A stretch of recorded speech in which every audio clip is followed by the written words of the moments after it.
siyaasadeed labadaasi su'aalood haddii aad jawaabahooda garataan waxaanu idinka codsanaynaa si naxariis leh in kommentiga ama faallada aad ku reebtaan ra'yigiinni ama aragtidiinni waxay idinla tahay.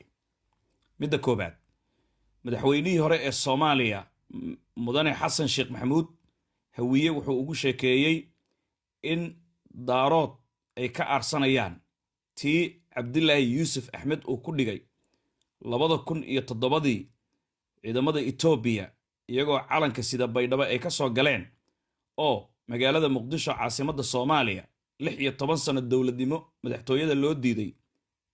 sidaasi Cabdilaahi Yuusuf ciddii ka hor timaaday maxaakiimta oo hawiye uu hogaaminayay yacni uu la dagaalay xamarna laga kala qaxay. Xasan Sheekh Maxamuud wuxuu ku dooday in markaasi hawiye lagu dilay lagu gumaaday dawladnimada Soomaaliya maantana fursad ay u haystaan in daarood ay ka taqalusaan ka aarsadaan si federalismka meeshana looga saaro cidda federaalka u doodaysayna digil aw mirifle iyo daarood ay ahaayeen. mar haddii digil iyo mirifle la qabsaday daaroodna in lagu dabadaro markaasi kadib talada dalka boqortooyo inuu ka dhigto hawiye dhulkana uu boobo cidna aan wax ka warsan talada Soomaaliya. haddaba su'aasha isweydiinta mudan waxaa weeye dagaalka hadda Xasan Sheekh Maxamuud uu abaabulay shabaab iyo qabiilka hawiye dawlad magac walba loo bixiyey ee la rabo in gaalkacyo laga bilaabo oo la yiri Puntland waa shabaab baan ka xoreynaynaa. aragtidaada dagaalkaasi Xasan Sheekh Maxamuud ama qabiilka hawiye ma kaga guulaysan karaan daaroodka degan Puntland iska leh oo hadda la rabo in dabka la geliyo? aragtidaada maxay tahay?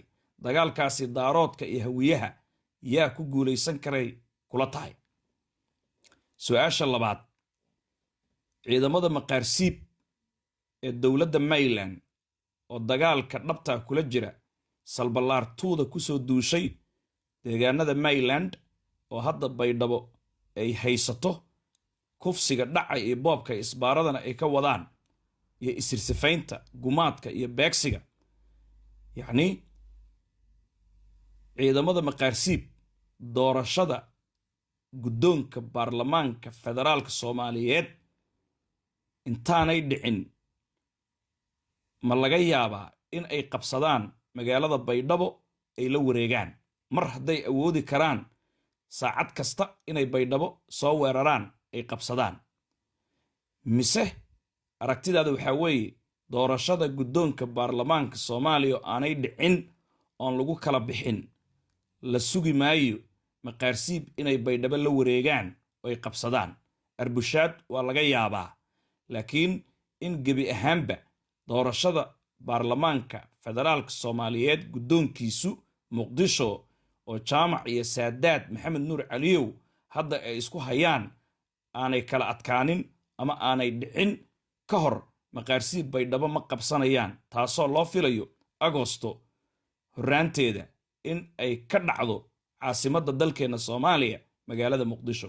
adigu aragtidaada maxay tahay? maqaarsiib guddoonka baarlamaanka doorashadiisii intaanay dhicin ka hor Baydhabo ma la wareegi doonaan, mise marka doorashadaasi ay dhammaato kadib natiijada ay soo baxdo ayay Baydhabo weerari doonaan oo ay qabsan doonaan?